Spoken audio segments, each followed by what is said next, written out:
Hey guys, welcome to the channel. We are going to do a full take or a full review on the new animated movie Elio that just came out. I just got back from the theaters. I took my daughter there for her 5th birthday, and I figured let's go ahead and talk about this. We're just going to go ahead and jump right into it. I'm going to start with things that are not story specific that I think are very important for you to know going into this movie. Starting off from the trailers, we can already see what kind of animation style it is. I'm going to be the first one to admit I'm not the biggest fan of this animation style, where everything is just a little too round almost, it seems like. They did this same animation style with the movie Luca, and it took me a really long time to kind of just be okay with that animation style and set aside and actually focus on the story. So I already kind of went into it with that happening. Secondly, from the trailers, I had the expectation going into this movie that it was going to be a lot like the movie Home, that there was going to be a lot of goofiness to it. There's going to be a lot of bright, a lot of vibrant, and a lot of that kind of whimsical, extraterrestrial, whimsical sci-fi kind of feeling to it, right? And that's not entirely true. So going into it, we learned very early on that Elio's parents died. He is now living with his aunt, who is a major in the military, Space Force specifically, I think, or Air Force. One of those two there. They butt heads a lot because he feels like he's a bit of an outcast, like no one wants him, he's not understood, and she is doing her best to balance the career and now being mom in the situation. Anyone who's a parent, we can kind of empathize with it, right? We get it. Through the process of Elio trying to get abducted and trying to reach out to extraterrestrials and aliens and just be like, please abduct me, I want you, I promise I'm hardworking, I'm creative, yada yada, whatever the case is, he deals with some bullies. And the bullies were kind of done darker than I was expecting them to be done.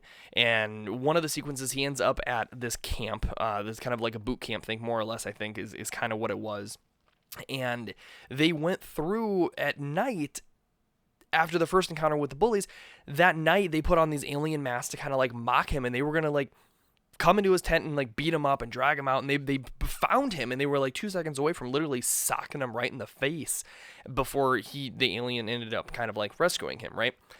So again, dark-ish from that perspective. But then the alien abducted him, and they go to this place, and I was like, okay, this is where the whimsical stuff is going to start. And he's being brought in because they think that he is the leader of Earth, and that he is now going to be this representative to bring forth Earth's culture and all these other things. And my expectation was that is the location and kind of the premise of how most of the movie was going to go, and then at some point he was going to have this epiphany and he was going to go back home and reconcile with his aunt and fix things, or whatever the case is, right? That did not happen. We ended up then meeting our invader, he himself was trying to become a member of this group, of this club, I guess, for lack of a better word. And they told him no, because he's aggressive and he's mean and he's just like, rah. And so then he's like, I'm going to come through and I'm just going to destroy the whole place. Whatever, no big deal. Elio signs up because they were getting ready to boot him back to Earth. They're like, oh, sorry, dude. He goes, nope, I'm going to take care of it. He learns all this stuff to try and like negotiate and do the hard deal. Tries to have that conversation with the invader. Doesn't quite work. He gets put in as a prisoner. That's when then he ends up meeting the squishy dude. I forget his name, but I have the popcorn bucket. Please hold. This dude, right? And we see in the trailers, this is the big invader's kid, and he ends up being used as a bargaining chip. But the kid is supposed to be destined to become this big war machine like his dad, and he doesn't want to, and his dad doesn't get him, and he thinks that his dad doesn't love him. And we go through then majority of the movie is Elio working with this little alien dude to solve their respective identity crises with their parent figures. And I just wasn't really about it. They had kind of like a musical sequence, if you want to say, or like a little montage where there was a lot of the whimsical and a lot of the goofy that was happening as their friendship kind of grew. But then it went straight back to the problems they were having with dealing with the invader, dealing with dad, and dealing with Elio's situation on Earth and his aunt looking for him and her being tricked because of some cloning stuff and a whole rabbit hole I could go down. But they spent much more time focusing on like the dark stuff, I feel like, than the whimsical. And it's not necessarily that it's a bad story, but it's just not what I was expecting, even in the slightest. Like I said before, the bullies were kind of done in like a dark aspect of it. And then there's this sequence with the lava tunnels where the little alien caterpillar dude is like, oh crap, get out of my mouth, you're not fireproof. And they show him like opening his mouth and he's got rows upon rows upon rows of teeth, and like the way they did it with the lighting and the angles and everything, it was like, it was a very short sequence, but it was kind of freaky. Like I looked over, my kid and a couple of the other kids that were younger, like that 3, 4, 5 year mark, were a little freaked out. And I'm like, okay, this is a different tone than what I was expecting. And just as you go throughout the film, the dialogue and kind of the story itself has more depth to it than I was expecting. Again, that's not a bad thing, but it's much different than what I was expecting.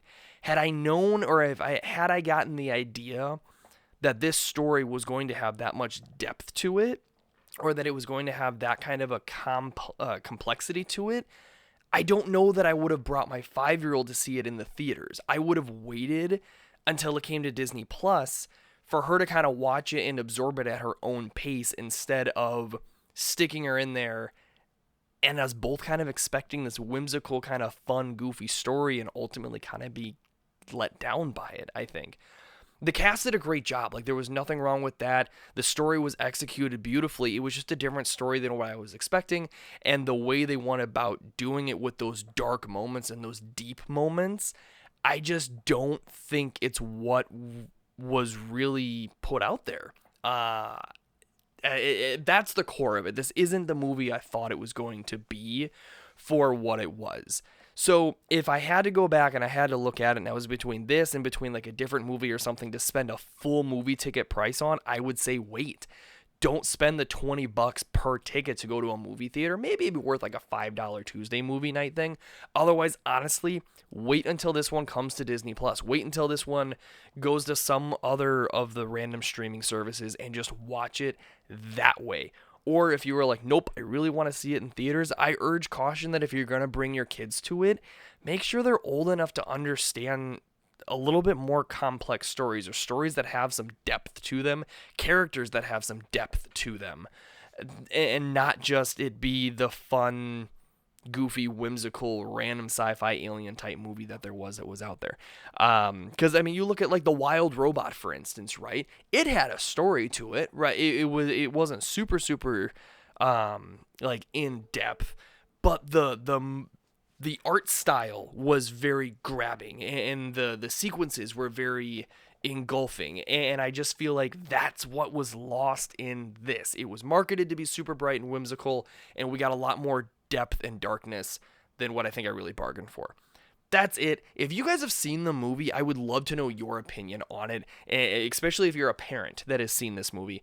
What was your take on this film? Am I in line with kind of what everyone else is feeling, or am I alone in this and I should just probably just stop, right?